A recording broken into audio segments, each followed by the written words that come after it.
Genesis 4. Una, at nakilala ng lalaki si Eva na kanyang asawa, at siya'y naglihi at ipinanganak si Cain.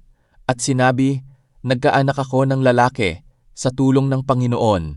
Pangalawa, at sa muli ay ipinanganak ang kanyang kapatid na si Abel, at si Abel ay tagapag-alaga ng mga tupa, datapuat si Cain ay mangbubukid ng lupa.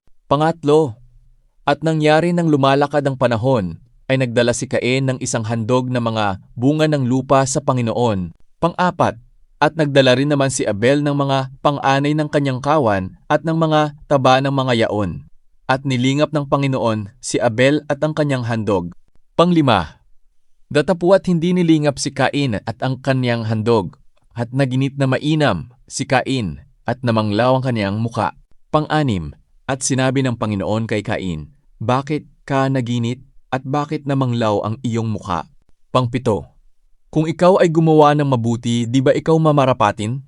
At kung hindi ka gumawa ng mabuti ay nahahandusay ang kasalanan sa pintuan, at sa iyo'y pahihinuhod ang kanyang nasa, at ikaw ang papanginoonin niya.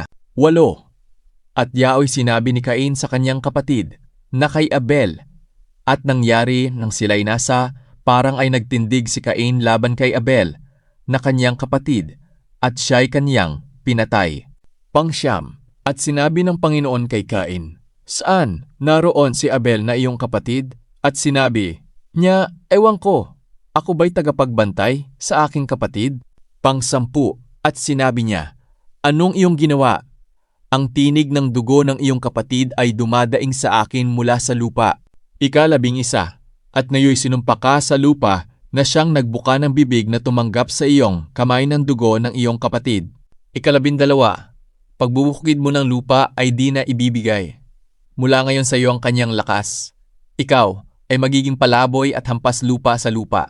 13, at sinabi ni Cain sa Panginoon, ang aking kaparusahan ay higit kaysa mababata ko. 14, narito ako'y iyong itinataboy ngayon mula sa ibabaw ng lupa, at sa iyong harapan ay magtatago ako, at ako'y magiging palaboy at hampas lupa, at mangyayari na sinomang makasumpong sa akin ay papatayin ako.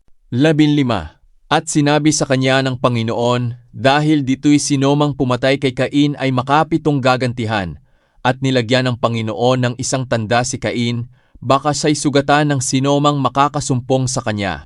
16, at umalis si Cain sa harapan ng Panginoon at tumahan sa lupain ng Nod sa silanganan ng Eden.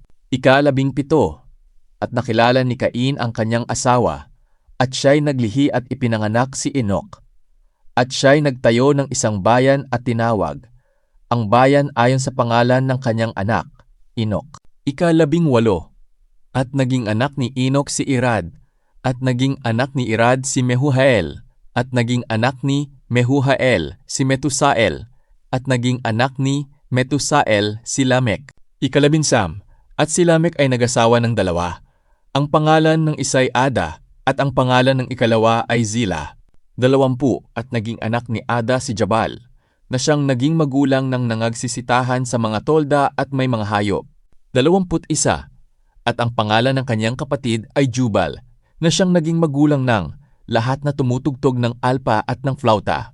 22, at tungkol kay Zila ay ipinanganak naman niya si Tubal-Cain na mamamanday ng lahat na kagamitang patalim na tanso at bakal. At ang kapatid na babae ni Tubal-Cain ay sina Ama. 23, at sinabi ni Lamech sa kanyang mga asawa, Ada at Zila, pakinggan ninyo ang aking tinig.